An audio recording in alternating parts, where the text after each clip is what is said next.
Good morning students. आज हम लोग बात करेंगे एक्सप्लेनेशन की, जो 4 मार्क्स का आता है।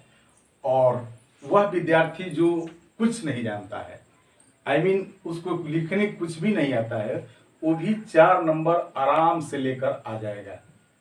और बहुत सारे स्टूडेंट ऐसे होते हैं जो इस क्वेश्चन को तो छोड़ ही देते हैं। भले 8 मार्क्स के लिए ऐसे आता है, उसको कर लेते हैं, कुछ भी लिख लेते हैं और सोचते हैं कि 8 में तो 2 ही आ ही जाएगा। लेकिन ये 4 नंबर वाला क्वेश्चन प्रोज का है, उसको छोड़ देते हैं। तो मैं आज आपको ऐसा ट्रिक बताऊंगा कि आप कुछ भी नहीं जानते हैं, इसके बावजूद भी आपको 4 नंबर आराम से मिल जाएगा। सबसे पहले देखो कि आपका जो सेक्शन बी है, उस सेक्शन बी में जो पहला क्वेश्चन आता है वो ऐसे का आता है 8 नंबर के लिए। और दूसरा जो क्वेश्चन होता है वो एक्सप्लेनेशन के लिए होता है, व्याख्या करने के लिए। और वो प्रोज सेक्शन से आता है। और उसको पोएट्री वाला तो कर ही लेते हैं लोग, लेकिन प्रोज वाला छोड़ देते हैं। तो आप अब प्रोज वाला भी नहीं छोड़ेंगे, और जो सबसे कमजोर विद्यार्थी है उसके लिए स्पेशल है ये। देखो, ये 2024 में ही आया था। और सबसे पहले ये समझने की कोशिश करो, आप सबसे पहले ये समझने की कोशिश करो कि कोई भी लाइन जो उठाता है आपके चैप्टर से, वो इतना बढ़िया क्लू देता है कि अगर आप नहीं भी चैप्टर पढ़े होंगे तब भी आप बता देंगे कि ये किस चैप्टर से लिया गया है। जैसे देखो, आपका दूसरा में एक्सप्लेन करने के लिए आता है, explain any one of the following, prove से दूसरा नंबर में। यानी कि जो सब्जेक्टिव होता है, 50 में पहला ऐसे आता है 8 नंबर के बाद, उसका दूसरा क्वेश्चन होता है, उसमें दिया रहता है कि explain any one of the following. उसमें ए दिया रहता है, बी दिया रहता है, सी दिया रहता है, डी रहता है। उसमें से कोई एक लिखना होता है। यानी कि या तो ए लिखेंगे, या तो बी लिखेंगे, नहीं तो सी लिखेंगे, नहीं तो डी लिखेंगे। तो आपको क्या करना है कि कोई एक जो आपको लगे कि आई कैन, चाहे 4 में से कोई एक तो पकड़ में आ ही जाएगा कि किस चैप्टर से है। ऐसे आपको मैं बता दे रहा हूं कि इतना इजी होता है कि प्रोज वाला एकदम उसमें एक शब्द ऐसा देता है कि चैप्टर तुरंत समझ में आ जाता है। जैसे देखो, अब हम लोग बी को छोड़ते हैं, ए को करते हैं। 4 में से ए को अब इसमें दिया है कि the distinguishing characteristic of modern civilization. ये देखिए, सिविलाइजेशन दिया है वर्ड, यहां पे वर्ड दिया है civilization. Is an infinite multiplicity of human word. तो ये सिविलाइजेशन वर्ड्स बता रहा है कि यह जो लाइन है लिया गया है इंडियन सिविलाइजेशन एंड कल्चर से। इंडियन सिविलाइजेशन कल्चर से सबसे जो हैरान करने वाली बात होगी, जो आपको नंबर एकदम आराम से मिलेगा, वो कैसे लिखना होगा। आप आंसर ऐसे लिखिएगा, आंसर लिखने के बाद दूसरा लिखिएगा और दूसरा में ए लिखिएगा। और यहां भी सबसे कमाल की जो चीज है वो आप समझ लीजिए कि 4 नंबर आपको कैसे मिलेगा एकदम। आप जैसे ही, क्योंकि हर एक स्टूडेंट्स को नहीं भी है तो ये जानना चाहिए कि जितने भी प्रोज सेक्शन है, उस प्रोज सेक्शन 11 लेसन है, उस 11 को आपको याद करना है, उसके लेखक का नाम याद करना है। तो आंसर में बस ये लिखोगे फ्रॉम। देखो, ये फ्रॉम लिखोगे और फ्रॉम लिखकर लिखोगे इंडियन सिविलाइजेशन एंड कल्चर। बस इतना लिख दोगे तो आपको 1 नंबर मिल जाएगा। खूब आराम से आपको 1 नंबर मिल जाएगा। इसके बाद यहां पे बाई लिखोगे। बाई मतलब किसके द्वारा लिखा गया है, लिखोगे महात्मा गांधी। महात्मा गांधी, तो 1 नंबर और आपको मिल जाएगा। यानी कि आपका 2 नंबर का काम हो गया एक्सप्लेन में। मेरे छात्रों, आप इस क्वेश्चन को छोड़ कर आओगे और छोड़ कर आए हैं। आपसे पहले जो भी 2023 में 2024 में जो एग्जाम दिए हैं वो इस क्वेश्चन को छोड़ कर आए हैं। ये 2024 में ही क्वेश्चन आया था। 2024 का पेपर में बता रहा हूं ताकि 2025 में ऐसे ही आएगा तो आप कैसे लिखेंगे। जो विद्यार्थी बस इतना ही इतना ही लिख करके अगर आ जाता है तो उसे बहुत बेहतरीन नंबर मिल जाता है, 2 नंबर। और 2 नंबर और करने के लिए क्या करोगे कि इसमें कुछ नहीं करना है, इसमें यहां पे एक वर्ड लिखोगे एक्सप्लेनेशन। ये वर्ड लिखोगे। अगर ये आपको नहीं याद रहेगा तो देखो इसमें एक्सप्लेन वर्ड लिखा गया है, इसको भी यहां पे लिख सकते हो। और इसको लिखने के बाद आपको करना क्या है, लिखेंगे द ऑथर, ये याद कर लेना है, ऑथर बस। और इन दिस एसे, क्योंकि आपको बस याद कर लेना है कि ये जो है इंडियन सिविलाइजेशन एसे है, उसी से Bharat is my home speech है, तो याद कर लेना। पिंच ऑप्शन ऑफ एक स्टोरी है, तो इस तरह से लिखना है कि द ऑथर इन दिस एसे, ये लिखोगे।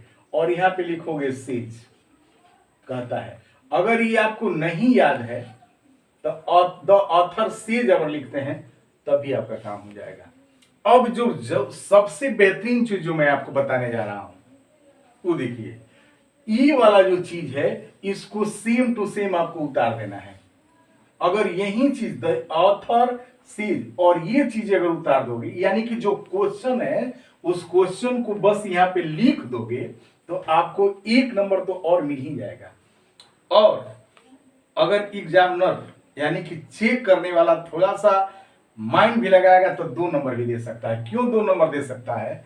क्योंकि देखो इसका मतलब ये होता है कि कह रहा है कि इसका मतलब विशिष्ट क्वालिटी, इसका मतलब कि सबसे जो विशेष गुण है मॉडर्न सिविलाइजेशन का वो है इन्फिनिटी मल्टीप्लिसिटी, यानी कि असीमित चाहत, किसी चीज को पाने की बहुत ज्यादा लालसा रखना, of human wants.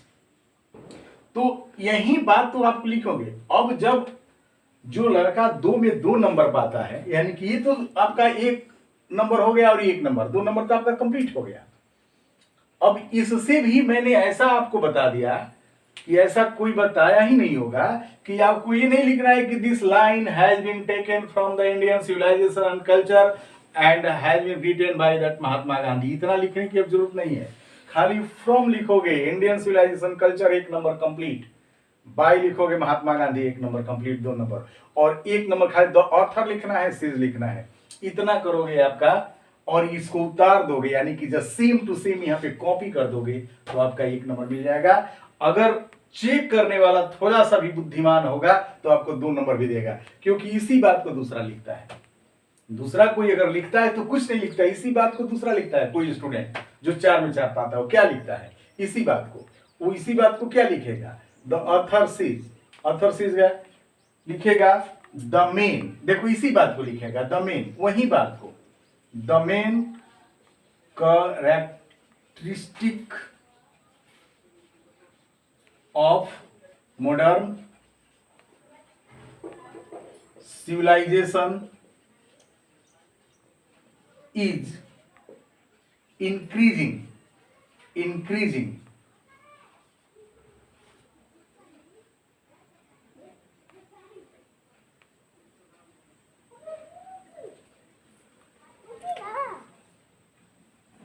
wants endlessly। तो इसी बात को तो वो भी लिखा, यही बात वो भी लिखा, लेकिन ये थोड़ा सा अपना शब्द का इस्तेमाल कर दिया। तो शब्द का इस्तेमाल कर दिया तो देखने वाला को ऐसा लगेगा यानी कि चेक करने वाला का कुछ लिखा है, ठीक ना? तो वही बात को लिखा, ठीक ना? इसके बाद लिखेगा the more they want, the more they get, the मोर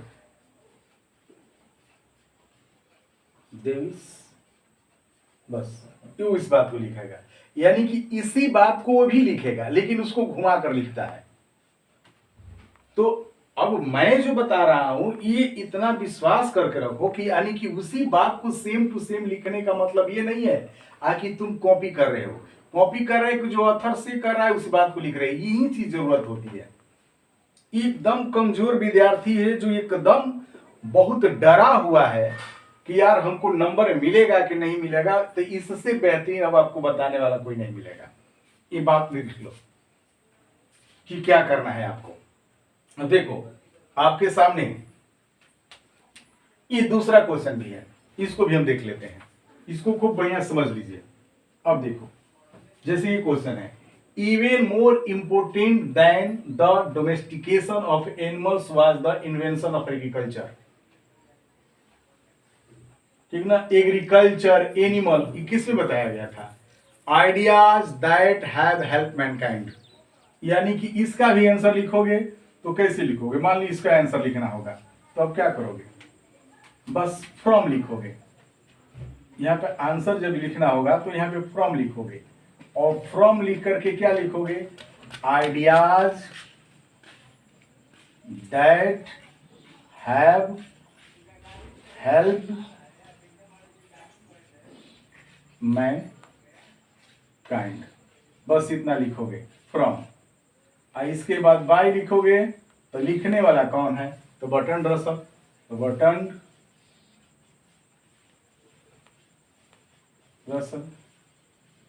अगर आपको लगेगा कि यार हमको ये भी नाम नहीं याद है, तो बी रसल भी लिखोगे, तभी आपको 1 नंबर मिल जाएगा। तो 1 नंबर इसका, 1 नंबर इसका। बी रसल भी लिखोगे तभी मिल जाएगा बर्ट्रैंड रसल को। कितना इजी। इसके बाद अब क्या करना है? इसको उतार देना है, बस ये याद करना है, एक्सप्लेनेशन इस वर्ड को लिखना है, एक्सप्लेनेशन, ये वर्ड याद करना है। और यहां पे लिखोगे द ऑथर, ऑथर का याद कर लेना है, ऑथर सीज। और सीज के बाद देखिए क्या कर रहा है? Even more important than the domestication of animal was the invention of agriculture. यानी कि एग्रीकल्चर का आविष्कार, कृषि का आविष्कार जो है ज्यादा महत्वपूर्ण है किससे? पालतू जानवर। तो लिख दोगे इस करके, ठीक ना? क्या लिखोगे? The invention of agriculture was more important than the domestication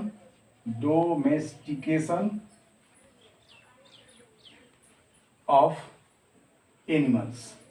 अब इस बात को बस लिखोगे, ये आपका 2 नंबर मिल जाएगा। तो ये 4 मार्क्स किसी भी स्टूडेंट को आराम से मिल जाएगा।